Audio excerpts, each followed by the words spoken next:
Ow! Jeebus, you scared me! Oh, yeah, sorry about that. I got rather unceremoniously booted out of the cycle of reincarnation. I'm not sure what that means. Well, I was waiting for my turn to get isekai'd, but I guess they needed to free up room after they isekai'd all of France. Excuse me? Did you just say every human being in France got isekai'd? No, of course not. That'd be silly. Whew! They took the entire landmass, too. Look, if you don't believe me, just turn on the news.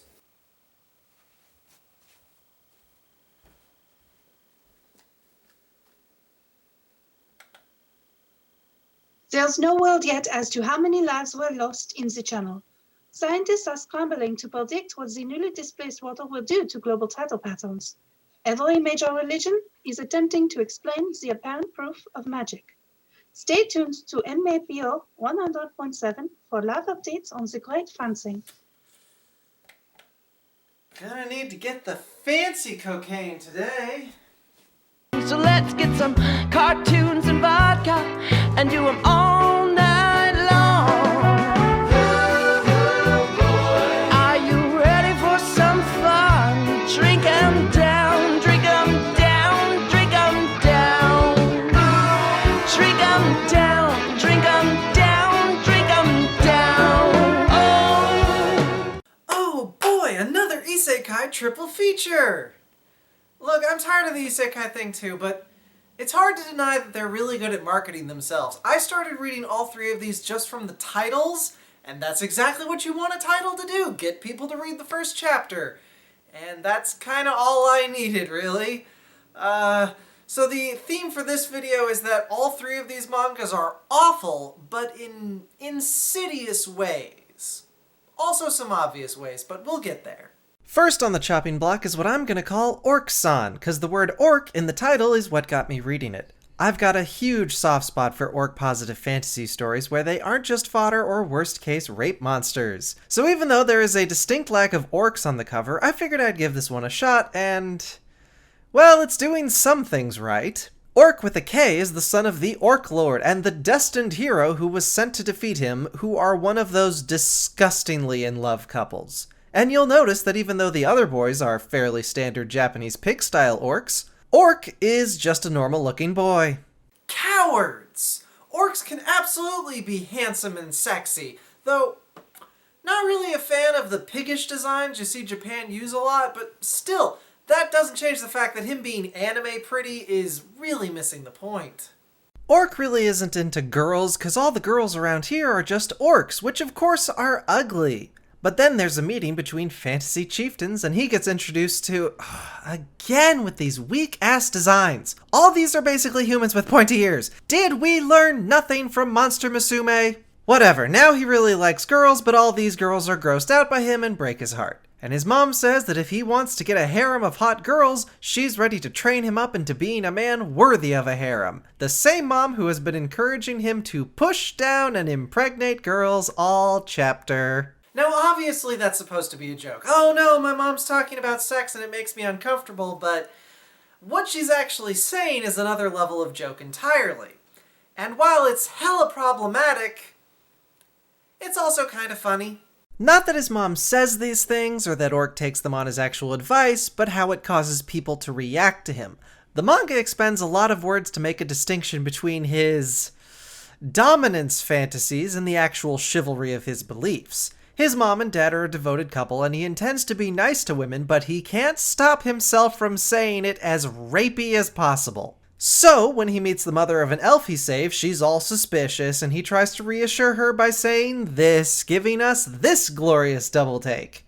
And to be clear, this approach never works. It always scares away women. The two girls he's managed to attract at this point spent a long time around him. And while I'm being nice to this manga, apart from being funny, I appreciate how it takes its harem seriously. The first girl Orc pairs with tries to get him solo, but he's committed to his harem fantasy, so she eventually decides he's worth it even if she isn't thrilled about sharing. When he decides to go down this path, his ex-chosen hero mom calls in her connections to get him trained up in combat, magic, and finance so that he can afford to keep a harem. Yes, it's just a truncated training montage so he can be an OP power fantasy, but actually going through it makes him a lot more tolerable as a protagonist than dude who shows up and is God. Oh, if you're wondering where the isekai part of this manga is, he is absolutely a reincarnation of someone from Japan, but all he does with that is cook up Japanese dishes and sell them for money. It's really pointless. It might as well not be there. So if I grudgingly admit the sex jokes are funny, why is this in my gross isekai list? Well, for starters, we have a return performance of slavery. He rescues the elf girl from slavery, but only after spending a whole chapter setting up and franchising a Katsudan stall so he can afford to buy her. And yes, it is exactly as exciting as it sounds to watch a guy recreate McDonald's. But he gets outbid by a spiteful noble, so he just grabs her out of her carriage. So alright, he isn't enslaving her.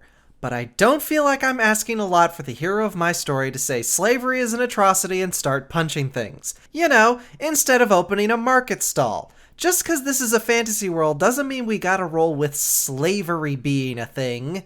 But the big thing is a revelation of something about orcs' parentage. So follow me on this. In this universe, orcs attempt to breed with non-orcs because all their mixed children will be a combination of both parents' stats and skills. And this can continue down the line for centuries. But eventually the orc people became too powerful and went kill crazy, so they started only breeding with other orcs, which for some reason resets their kids' power back to base. And Orc's dad was supposed to do this, but he fell in love with the chosen hero sent to kill him, and they had Orc. So Orc, even before his OP training regimen, is an absurdly powerful orc who could destroy the world if his bloodline wasn't sealed by Merlin. So that's basically eugenics, but justified with fantasy bullshit. And there's not even much point to it. All it really accomplishes is giving Orc an OP transformation trump card. The explanation for this is really long and dry for what is mostly a zany farce manga. This doesn't need to be here, and it sucks. And yeah, for all Orc's clever humor and commitment to its harem mechanics, this is ultimately just a typical power fantasy schlock story, just with more winking to the camera. I don't hate this, but I could have loved it, and I really regret that lost potential, you know? Let's move on to a different manga that I knew almost immediately was gonna suck. Class Harem is one of those group yoinking stories. Whole class gets grabbed to fight the Demon Lord, they all got powers, yada yada yada. Our MC this time gets handed a power called Sexual Lunatic, which allows him to sexually enslave any woman that he touches. No, don't cut back to me. There's nothing I can add to that, just keep doing the setup. When his power is revealed by the guy with the scanning powers, everyone in the class gets reasonably nervous. One of the popular boys says it's better if he doesn't hang around and make the girls nervous.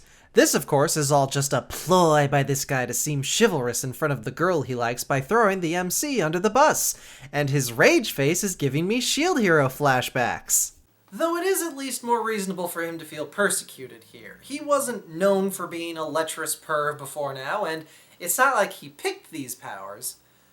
But it is equally reasonable for the girls of the class to not feel comfortable with him around.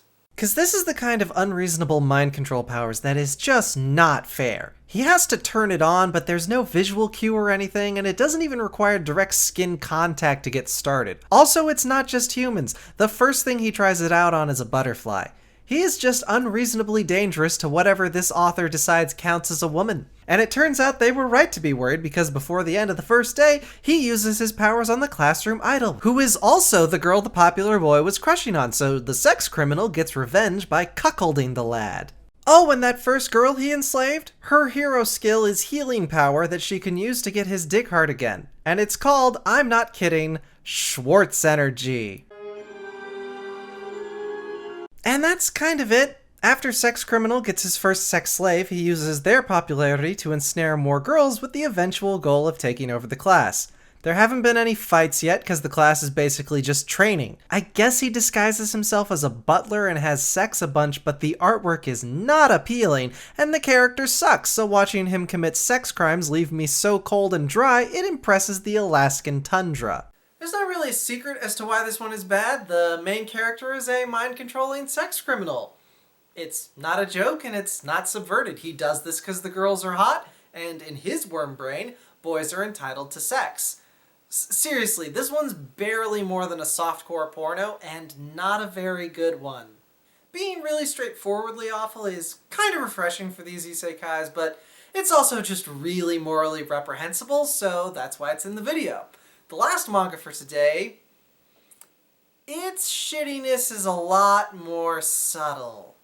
Our last manga of the day is Japan Summons, where all of Japan gets yoinked. All the people and the main islands just get zorped into a fantasy world with elves and magic, and one of their scout planes accidentally buzzes some wyverns. I'm not too proud to admit that this setup is hella tantalizing in that kind of civilization scale game theory. How is Japan going to insert itself into this political landscape? How are they going to secure the food necessary to feed 126 million people? How are they going to secure the oil to support their infrastructure and production? Nah, that sounds boring and nerdy. Forget all that bullshit. Let's get to the war fighting! Oh, that's what we're doing? Okay, well, the first nation they encounter are lawful good elves. They are being encroached upon by a fascist human empire. They also have an enormous grain surplus that they were gonna just let rot, but I guess it can feed a brand new ultra-large modern population. Oh, and they have oil, but they don't really use it for anything, so Japan can just kinda have it, and the food for a mutual defense treaty and some trucks.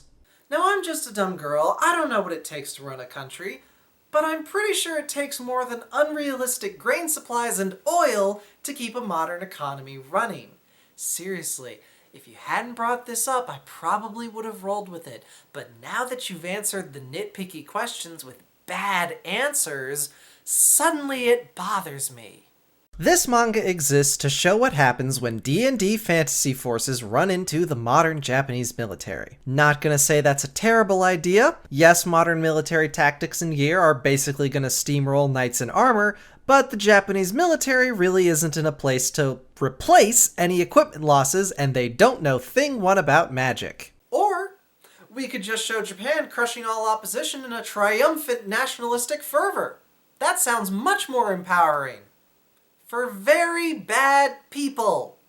The enemy knights never even have a chance to get close or do anything beyond maybe not die in a hail of bullets. The dreaded Wyvern air forces are of course not nearly fast enough to catch or dodge modern jets, but even on the rare occasion they land a fireball attack, it just does not seem to do any damage. Naval combat is a joke, and even the much vaunted magicians of this age can't seem to get their spells up fast enough to deal with anything the JSDF pulls out. And this one-sided steamroll pattern is incredibly dull. Beyond how boring it is to watch the Japanese military constantly win with basically no trouble, this is the most troublingly nationalistic manga I've read since Attack on Titan. There are basically no characters, no repeat generals or units we follow regularly. Nope, all we get are generic faceless military units winning easily against enemies that have no chance of possibly winning. Oh, but we do spend some time establishing how the human empire are basically rapist pigs who slaughter indiscriminately because humans are superior to the other races. This dehumanization of the enemy, while also making them weak in the face of Japan that is morally and technologically superior, is constant. This is straight up propaganda for the Japanese self-defense force, which makes all the ink spilled about how Japan can work around its constitution to authorize military action very troubling indeed. Look, I don't know a lot about Japan's political situation. What I do know is that their constitution bans them from engaging in wars for anything but defense. Admittedly, this is a constitution they were strong-armed into following World War II, but the point is that Japan's far-right political parties want to change the constitution so that Japan can do some wars. And no, it's not so that Japan can have more legal autonomy. You don't campaign for the power to start some wars unless you plan on starting some wars. So this manga prominently featuring 2 ways around that constitutional provision is just upsetting. This manga can't be bothered with establishing how Japan is getting rubber, but you better believe it's gonna justify military action, even though this kind of magical country zap is exactly the kind of thing that gets you a lot of leeway to rewrite your constitution.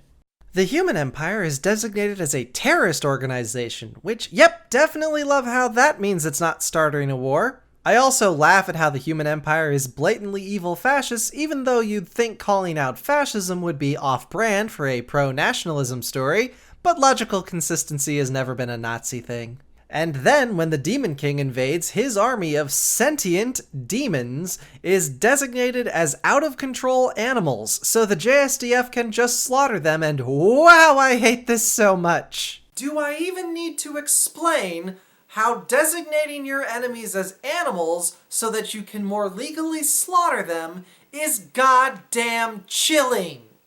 I can see someone defending this by saying I'm too quick to call Nazi and this is just a silly fantasy story.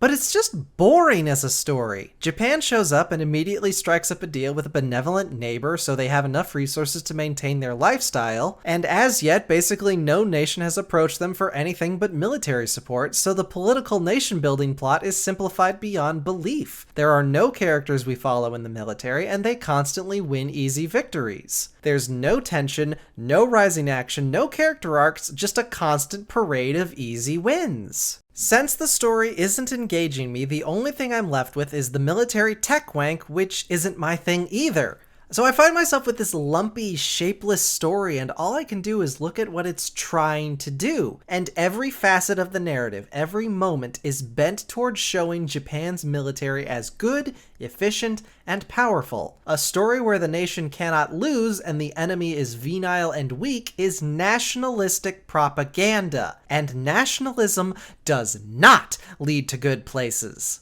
Japan Summons is basically Triumph of the Will, but with the fig leaf of being an isekai to hide that fact, and it is one of the most terrible things I've read in a long time. Orc-san and Class Harem are bad, but they're bad in obviously misogynistic and regressive ways. Japan Summons is much more insidious because it does not operate on a personal level. It's not about a guy with misogynistic views on women, it's about a complex political theory, and it is not upfront about that. Japan Summons is very interested in making you think that it's harmless, good fun, when really at its dark, rotting core, it's nothing but justifications for murdering people. Wow, this episode did not go how I thought it was gonna go. A little peek behind the curtain, I don't really have a plan for where my scripts are gonna end up when I start writing them, and this one took a turn in the writing process. This was supposed to be, a fun video about making fun of some shitty mangas. I was not expecting to go off on nationalistic propaganda this month. But, coming up next, we're gonna do spy-themed month. We're gonna start that off with the Metal Gear Solid retrospective. Till next time, I'm Pluto Burns, and this has been Eagle Land. Hello, Muffin. Oh, who's a good kitty? Who's a good kitty?